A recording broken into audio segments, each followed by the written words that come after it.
process, you come up with some fantastic values we keep referencing behind us.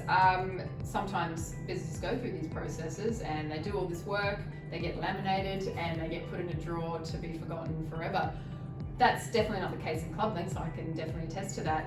Can you tell us some examples of how the values are lived and breathed by the staff in their everyday working?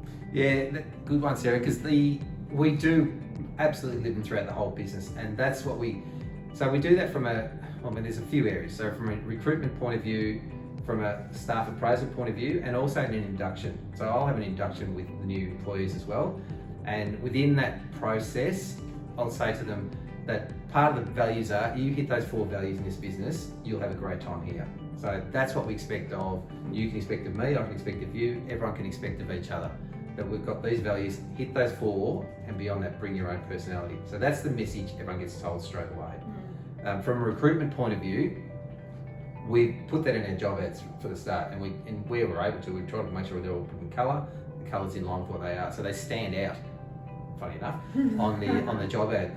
And we've had a lot of people come to us in the interviews and say, I saw the values in your job ad and I wanted to apply for this job. So straight away, that was an extra bonus we probably didn't really see coming. But attracting values-driven staff. Absolutely. And so we hoped it would do that, but that's nearly every time the feedback that comes back to us. And get shit done, funny enough, jumps out beyond for most people there. So that was great from that point of view. And obviously that's sort of, you're talking induction when an employee first starts, and then every 4 months you mentioned with the appraisals. Is there any examples or opportunities, yes, we live and breathe, but where staff have the opportunity to utilise these values in their day-to-day, even just of an average day, working day? What does that look like? Well, I might throw that question back at you actually. You manage a team of people. Yep. How does it go for you? Yeah, well, absolutely. I mean, it's not as if I will quote them when I am engaging with a staff member, i.e., can we get shit done? Hey, that's one of our values. I don't think it's sort of in that sense. But I think there's just an underlying understanding that all staff, regardless of level in a hierarchical, not that we're overly hierarchical, but regardless of level, you are encouraged to speak up,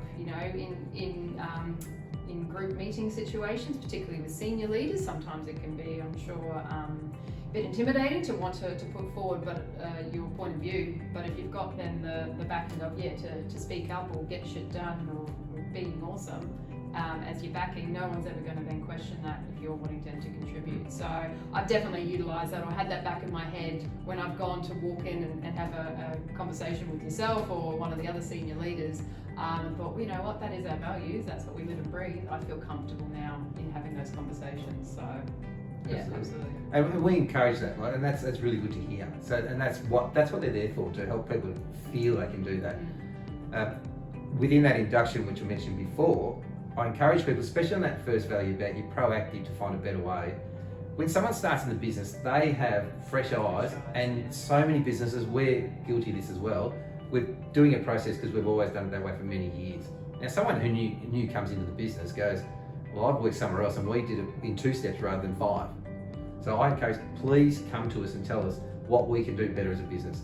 And it fills people with, you see their eyes go, they light up, they go, oh really? I said, please come to me. I'd love to hear it. And we may have looked at it, we may not have. So let's hear it. Yeah, so it gives that confidence. So Anthony, you went through this whole process that we've spoken about, and you started rolling it out, and we see various different facets within the organisation and how it's lived and breathed. How did you know that you nailed it? How did you know that you thought, okay, yeah, we've really got something here? I'll reference a couple of numbers to you. The staff satisfaction surveys, which we do annually, pre this values work, the average was in and around 7.7. The years post these values have been brought in, it's been at 8.42. They're just obviously some numbers to work through. You of course would have some context around that, but utilising, sort of referencing those numbers, how did you know that you really sort of nailed it?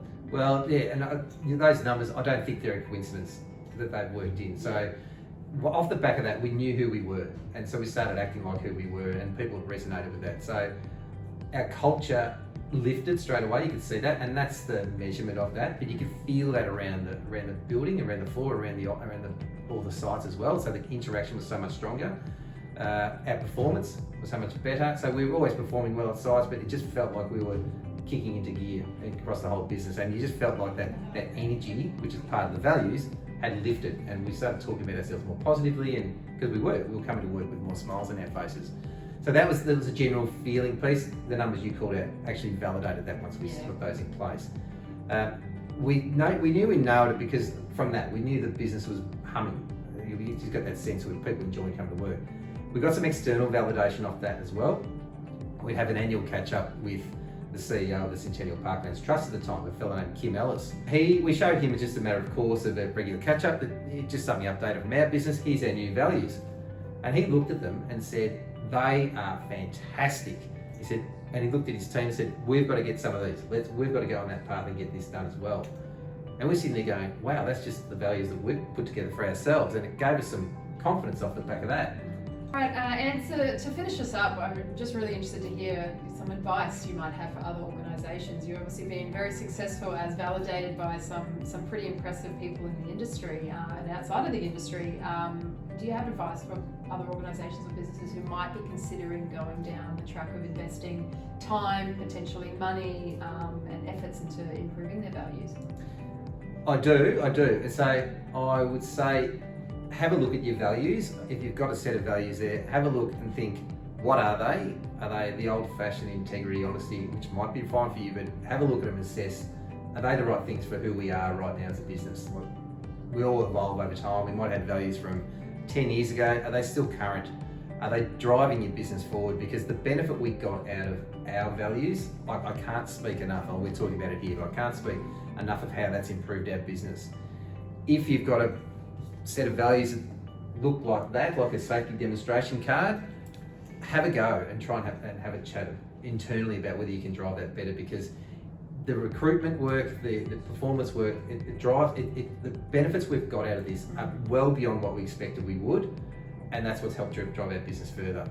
And as I said, we can quickly point to our staff and say, hit those 4 things, and beyond that, bring your own flair. Be who you are, be your own personality, and shine bright in who you are.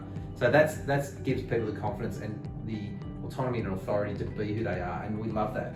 So I would recommend to do it. So I spoke to one of our clients, the CEO of one of the local councils, and I was rapt when she said, we want to embark on a new journey because we're a local government, traditionally conservative, and we've got the old words, but she wants to mix it up. And I got so excited when she came to me and said that. And I said, look, here's all of our stuff, and just poured it on her and said, look, have a look at this. And I was just thrilled that she wanted to take that journey with her team. Yeah, great. Because I can see a great future ahead for that. If she can get that nailed, that I know her organisation's going to lift at the same time. So my advice would be, if you've got the old tired stuff, get rid of it and don't park it in the back corner that people expect. I've worked at organisations, they just had 7 values, way too many, and just expected, okay, they're done, just learn them.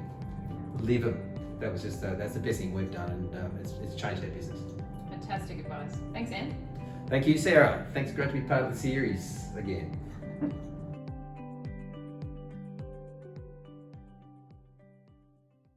Oh, that wasn't recording. Oh. I'm joking. Oh. Oh, well done, mate. Well done.